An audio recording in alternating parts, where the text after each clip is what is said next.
Sometimes the most powerful lessons in life come wrapped in heartbreak. And sometimes what we lose isn't gone, it just changes form. This is the story of Ethan Cole, a man who thought he had lost everything until a single letter changed his life forever. Ethan Cole was 38, living in Seattle, working as a project manager in a tech company. From the outside, his life looked perfect. Six-figure salary, fancy apartment, luxury car. But inside, he was empty. Every morning, he'd wake up before sunrise, drive through traffic, and spend 10 hours in front of screens. Emails, deadlines, meetings. His heart beat for nothing anymore. His wife, Laura, used to call him the dream chaser. But after years of working late, forgetting anniversaries, and missing family dinners, that dream chaser was gone. Laura had left a year ago, and the house was now filled only with silence. One rainy night, Ethan got a call from his mother. Her voice was trembling. "Ethan, your father's health is getting worse. He keeps asking for you." Ethan hadn't spoken to his father in 5 years. They'd fought the day Ethan left his small hometown to make it big. His father had wanted him to stay and help in the family workshop, repairing old watches. "Fixing time won't fix your life," his father had said. Ethan didn't listen. He had bigger dreams. Now, his father was dying, and time, the very thing he had chased all his life, was running out. When Ethan arrived back in his hometown, everything felt smaller, slower. The same coffee shop, the same wooden sign that said Cole's Watch Repair. He stepped inside the workshop, dust everywhere, shelves filled with old clocks.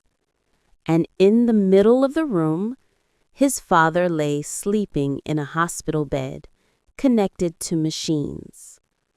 His mother whispered, "He waited for you." Ethan's heart broke. He sat beside his father but couldn't say a word. Years of silence felt heavier than ever. The next morning, his father was gone. Just like that. No goodbye, no final words.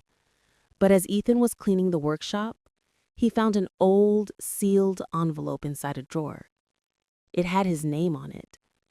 The handwriting was shaky, but familiar. He opened it with trembling hands. "My son, if you're reading this, I'm already gone. You've spent your life chasing success. I spent mine chasing time. Maybe we were both wrong. Life isn't about how much time we have, it's about what we do with it. You can't fix time, Ethan, but you can fix your heart. Go find something worth living for again. Dad."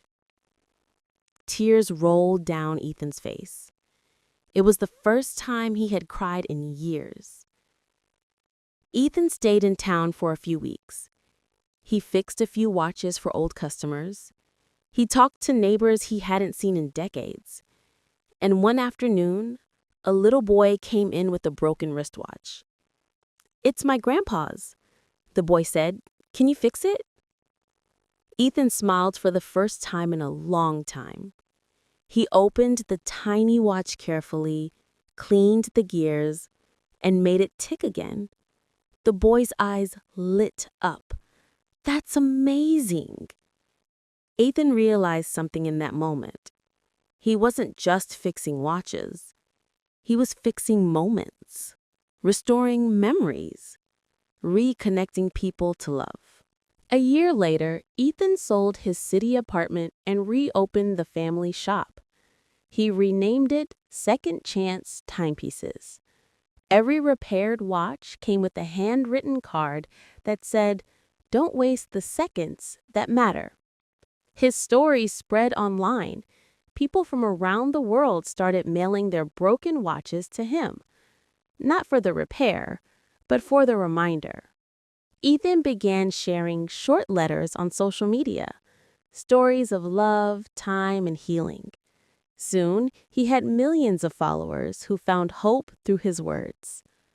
One day, Ethan received a package. Inside was a familiar watch, old, gold, and scratched, and a note that said, "You fixed my father's watch 30 years ago.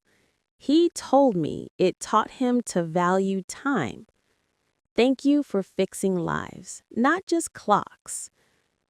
Ethan looked up at the sky, smiled, and whispered, "Thanks, Dad. You were right. We can't fix time, but we can fix hearts. Life gives us only so many minutes. Don't waste them chasing things that don't matter. Spend them where your heart feels alive, because one day you'll realize it was never about time. It was about love."